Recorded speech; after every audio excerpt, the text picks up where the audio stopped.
BJP खेमे में हलचल बेहद तेज हो गई है। जिस तरह से नीतीश कुमार ने एनडीए गठबंधन से अपने को पीछे किया, गिरिराज सिंह क्या कह रहे हैं वो सुनना भी जरूरी, सुन लेते हैं। पलटू राम और फिर वो आज महत्वाकांक्षा जागा है देश का प्रधानमंत्री बनने का, और वो एनडीए में जगह नहीं बल्कि देश में भी उनके लिए जगह नहीं है।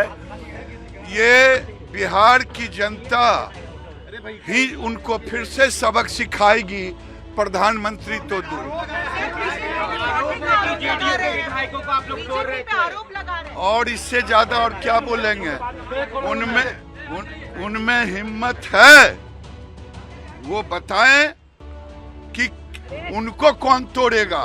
वो तो पूरे बिहार की राजनीति के तोड़ने वालों में माहिर हो गए।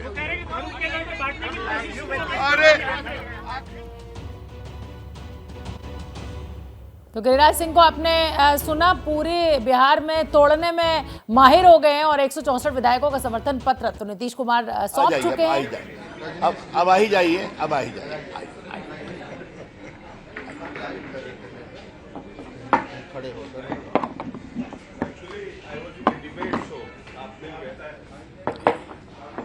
और हिमांशु मिश्रा जी आज तक पत्रकार बंधु आज की प्रेस वार्ता को पार्टी को तोड़ने का कारण किया। आप हमारे साथ थे, भाजपा जदयू की सरकार ने अच्छा काम किया। आप 13 में सिर्फ नरेंद्र मोदी के विरोध के कारण चले गए, 14 में आप बुरी तरह से हार गए, फिर आप लालू जी के साथ चले गए 15 में, और आप फिर मुख्यमंत्री बने। आपसे नीतीश कुमार जी आज भाजपा एक दूसरा सवाल पूछ रही है। आपने 15 में लालू जी के साथ जाने के फैसले को पुनर्विचार क्यों किया?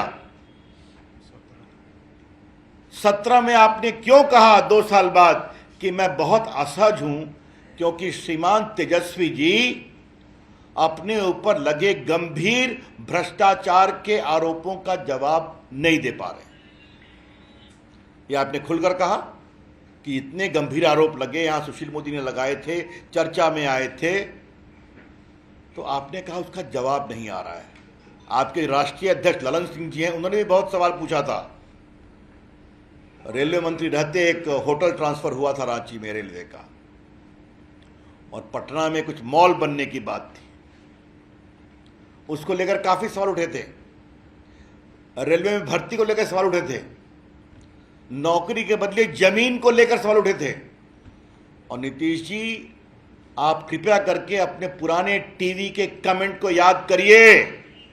आपने कहा था इतने गंभीर आरोप लगे हैं, इसका जवाब तो मिलना चाहिए। और तेजस्वी जी ने बार बार कहा यह जवाब मैं अपने वकील से पूछ के दूंगा।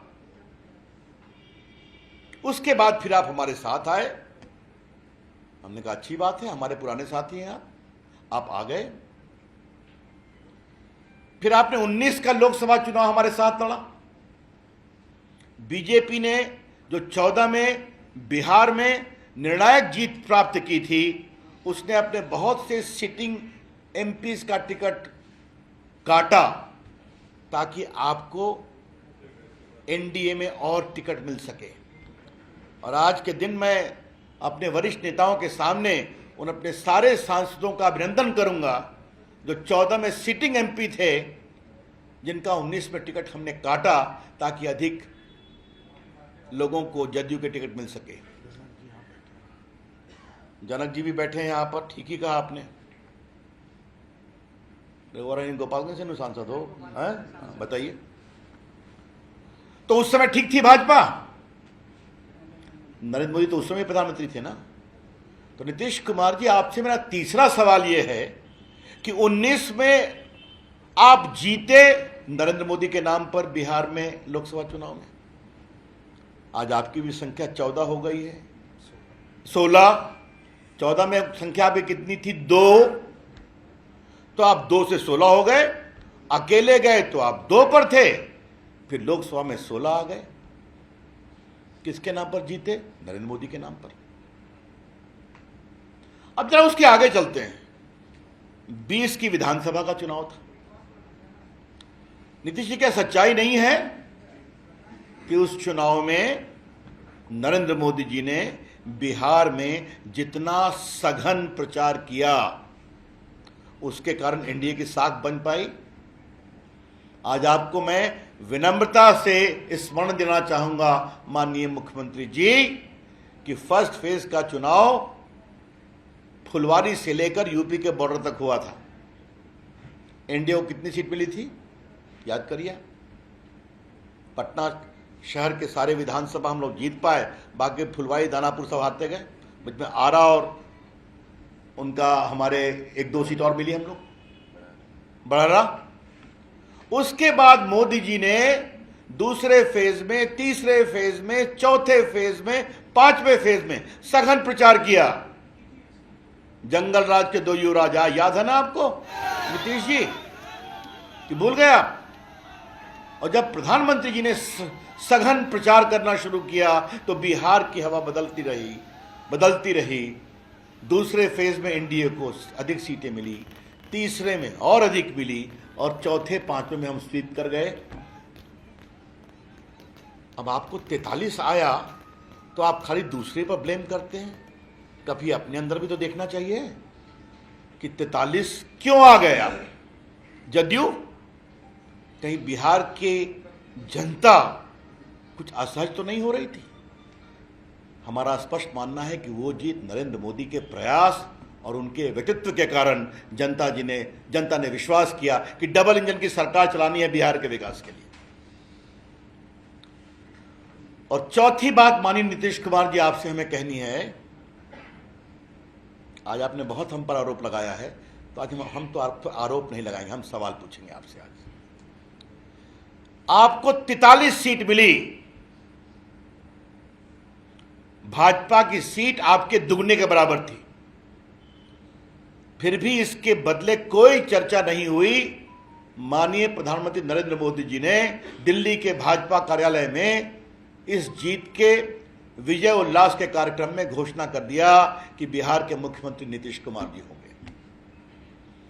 और बड़ी पार्टी भाजपा के एक एक कार्यकर्ता, एक एक विधायक ने इसको बहुत ही सहजता से स्वीकार कर लिया। यह सच्चाई है कि नहीं नीतीश कुमार जी, बताइए तो आप मुझे। तो आप कैसे कहते हैं कि भाजपा ने आपको कमजोर करने की कोशिश की? आपको कमजोर तो प्रदेश की जनता ने किया था, फिर भी प्रधानमंत्री नरेंद्र मोदी जी ने आपको मुख्यमंत्री बनाया। फिर अब आज आप कह रहे हैं कि भाजपा अटल जी और आडवाणी जी वाली भाजपा नहीं है, तो 20 में जीत के आप साथ क्यों थे? तो एक बार फिर रुक करेंगे रविशंकर प्रसाद की प्रेस कॉन्फ्रेंस का। कुछ नहीं बोलेंगे, लेकिन आज नैतिकता का क्या तकाजा है नीतीश कुमार जी, ये आपसे हम सवाल जरूर जानना चाहेंगे। इसलिए आज बहुत भारी हृदय से मुझे पूरे 94-95 के पूरे इतिहास को बताना पड़ा कि किस तरह वो हमारे साथ आए, कैसे रहे, और भाजपा ने उनको आगे बढ़ाने में क्या अटल बिहारी वाजपेयी, क्या लाल कृष्ण आडवाणी और क्या नरेंद्र मोदी, इन सबों ने और पूरे भाजपा के कार्यकर्ताओं ने आपको हाथों हाथ उठाया। और आज आप क्या कह रहे हैं? ये बहुत पीड़ादायक है। नरेंद्र मोदी जी के नाम पर लोकसभा जीतेंगे, नरेंद्र मोदी जी के नाम पर विधानसभा जीतेंगे, और बाद में फिर जनादेश का अपमान करेंगे, तो बिहार की जनता जवाब देगी। मुझे अपनी ओर से इतना ही कहना था। अब मैं माननीय अध्यक्ष जी से आग्रह करूंगा, कुछ आपको ऐड करना हो तो अध्यक्ष जी।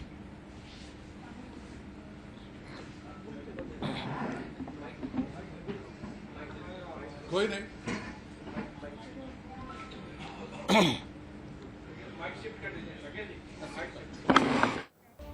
तो आपने सुना रविशंकर प्रसाद को बड़ा हमला बोलते हुए नीतीश कुमार के ऊपर, उनको पूरा इतिहास याद दिलाते हुए कि आप क्यों और कैसे आए थे बीजेपी के साथ 2020 में, कैसे प्रधानमंत्री ने आपके लिए प्रचार किया था और तब आपको सत्ता मिली थी।